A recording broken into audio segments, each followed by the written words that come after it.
আসসালামু আলাইকুম, হুমায়রা কিচেনে আপনাদের সকলকে স্বাগত জানিয়ে আজকের রেসিপি শুরু করছি। তো আজকের আমার রেসিপিতে রয়েছে পেঁপে আলুর দম, অবশ্যই ভিন্ন স্টাইলে রয়েছে, আপনারা সকলে দেখে নিতে পারেন। তো এই রেসিপিটা মাছ মাংসের তুলনায় কোনো অংশে কম না। তো সেই জন্য দেখুন, কড়াইয়ে আমি কিছুটা তেল নিয়ে নিয়েছি, তারপর 1 চা চামচ পরিমাণ ঘি নিলাম। তো ঘি নিয়ে নেওয়ার পর দেখুন, 4টে মতো শুকনো লঙ্কা নিয়ে নিয়েছি এবং সেগুলোকে মিডিল বরাবর কেটে নিয়েছি। দেন তো দারুচিনি এবং এলাচ দিয়ে দিলাম, কিছুটা পেঁয়াজ কুচি দিয়ে দিচ্ছি।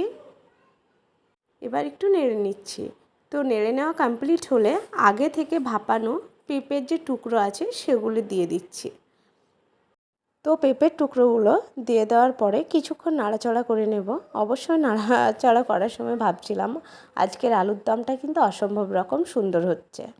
নাড়াচাড়া করার পর আদা বাটা, রসুন বাটা, কাঁচা লঙ্কা বাটা, পেঁয়াজ বাটা, টমেটোর টুকরো দিয়ে এবার ভালো করে আরেকটু নেড়ে নেব এবং কিছুক্ষণ কিন্তু ঢাকনা দিয়ে বন্ধ করে নিতে হবে।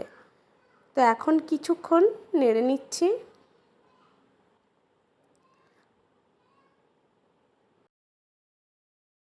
তো আমার রেসিপিটা আপনারা কোথা থেকে দেখছেন অবশ্যই জানাবেন। তো দেখুন, এবার ঢাকনা দিয়ে প্রায় 3-4 মিনিট মতো রেখে দেওয়ার পরে দেখুন আবার তুলে নিলাম। এবার একটু নাড়াচাড়া করে নিচ্ছি। এবার আগে থেকে ভাজা করা আলুর টুকরোগুলো দিয়ে দিচ্ছি। অবশ্যই আগে থেকে পেঁপেটাও ভাপ দেওয়া ছিল এবং আলুর টুকরোগুলোকেও আমি ভেজে নিয়েছিলাম।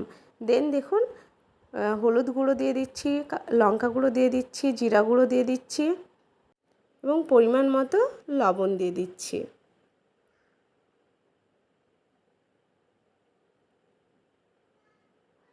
আর কিছু পরিমাণ চিনি দিয়ে দেবো, অবশ্যই স্বাদ মতো।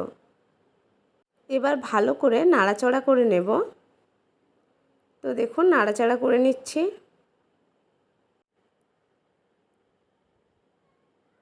তো কিছুক্ষণ নাড়াচাড়া করে নিচ্ছি। আমার রেসিপি ভালো লেগে থাকলে অবশ্যই লাইক, কমেন্ট, শেয়ার করবেন। এখনও পর্যন্ত যদি আমার চ্যানেলটি সাবস্ক্রাইব করে না থাকেন অবশ্যই সাবস্ক্রাইব করে দেবেন। এরকম সহজ ও মজাদার রেসিপি পেতে ফেসবুকে ফলো এবং ইউটিউবে সাবস্ক্রাইব করে দিন। তো দেখুন আমার কত সুন্দর আলু ও পেঁপের দম তৈরি হচ্ছে।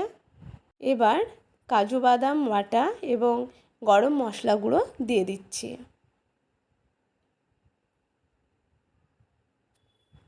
এবার কিছুক্ষণ নাড়াচাড়া করে নেব। তো আমি নাড়াচাড়া করে নিচ্ছি। দেখুন আমার রেসিপিটা ভালো লেগে থাকলে অবশ্যই লাইক, কমেন্ট, শেয়ার করবেন। কিছুক্ষণ নাড়াচাড়া করে নেওয়ার পর দেখুন অল্প পরিমাণ জল দিয়ে দেব।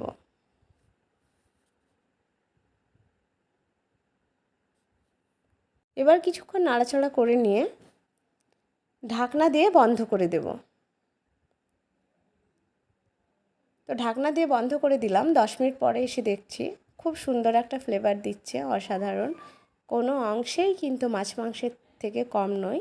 আপনারা অবশ্যই বাড়িতে ট্রাই করে দেখতে পারেন। অসম্ভব রকম সুন্দর রান্না পেঁপে আলুর দম।